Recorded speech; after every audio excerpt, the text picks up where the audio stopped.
नवीन संसद भवनचं उद्घाटन केलं जाते थोड्या काळानं, त्या ठिकाणी सुद्धा प्रत्येक मोठे मोठे जे शंकराचार्य असतात, महाराज लोक त्या ठिकाणी त्यांना बोलावले, काही ठिकाणी आपल्या आदिवासी बाईचं मान सन्मान केला नाही, त्यांचा अपमान केला। नौकर भरती करताय आणि कुठेतरी मग आरक्षणाचे व्हॅल्युएशन कमी करताय।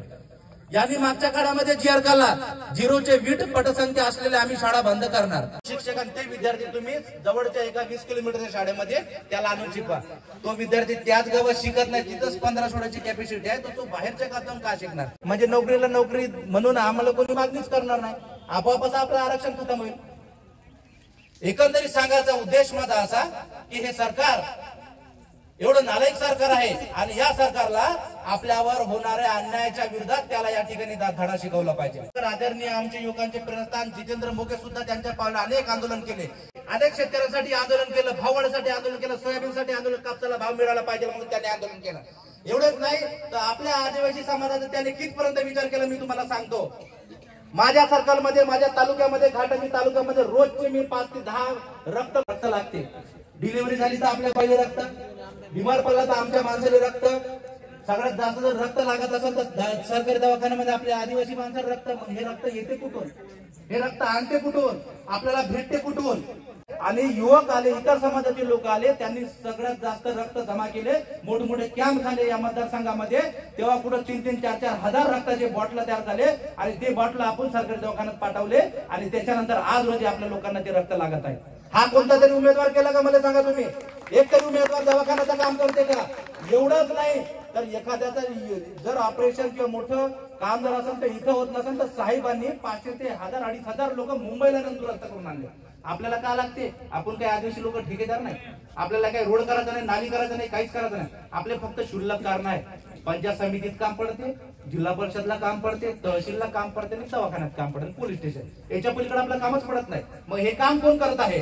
हे काम आज रोजी उमेदवार, जो पदावर नसलेला उमेदवार आज रोजी काम करताय, तर तुम्ही विचार करा, हा माणूस जर समजा उद्या आमदार होईल तर आपल्यासाठी का करणार पाहिजे? आणि गावागावात, आपल्या प्रत्येक गावात, आपल्या प्रत्येक खेळात आपण सर्वांनी काम केलं तर ही लढाई काही खूप कठीण नाही। मेरा जंगोदाई है, यहाँ पे प्रोग्राम चालू है गोंड समाज का, यहाँ पे मोघे साहब आ रहे हैं अभी, यहाँ पे उनके साथ में अपने तेलंगाना के भी लोग हैं। ये देखो मोघे साहब आए यहाँ पे।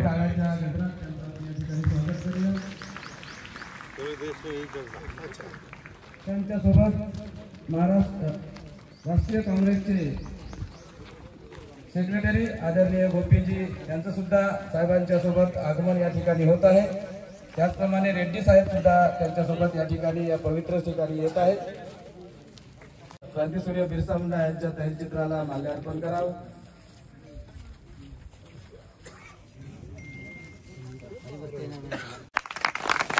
त्याचप्रमाणे आपल्या या महाजन सभेला उपस्थिती दर्शवली आदरणीय रेड्डी त्यांचं स्वागत करावं। त्याचप्रमाणे माजी नगराध्यक्ष सन्माननीय मराठे सरांना विनंती करतो की त्यांनी शिवाजीराव मोघे साहेबांचं शेला देऊन सत्कार करावा। आज आपण सर्वजण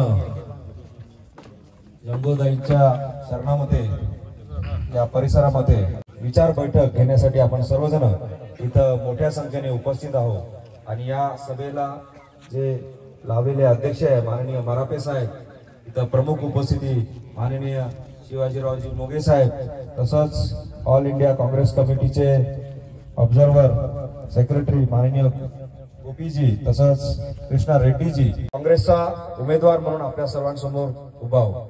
आणि काँग्रेस आणि आदिवासी हे 2 शब्द वेगळं करणं चुकीचं आहे। गेल्या अनेक वर्षापासून आपण युवक मंडळी, त्यांचे वडील, त्यांचे आजोबा काँग्रेस सोबत राहिलेली सर्व मंडळी आहे आणि आपण सर्वजण जाणता की काँग्रेसने या देशामध्ये आदिवासींबद्दल काय भूमिका ठेवलेली आहे। आज आपण ज्या जमिनी कसतो, आज आपले त्या कसलेल्या जमिनीमधून जे उत्पन्न काढतो आणि ते आपण त्याच्यावर आपला संसार चालवतो, आपला परिवार चालवतो, ही खरी देण माननीय इंदिराजी गांधी यांची आहे, हे आपण लक्षात घेतलं पाहिजे। आज आपल्याला इंदिरा गांधीजींना, काँग्रेसला विसरणं आपल्याला परवडणार नाही। संविधान संपवायचं ठरवलं आणि त्या निमित्तानं आरक्षण संपवायचं ठरवलं आणि म्हणून 400 पारचा यांचा नारा होता.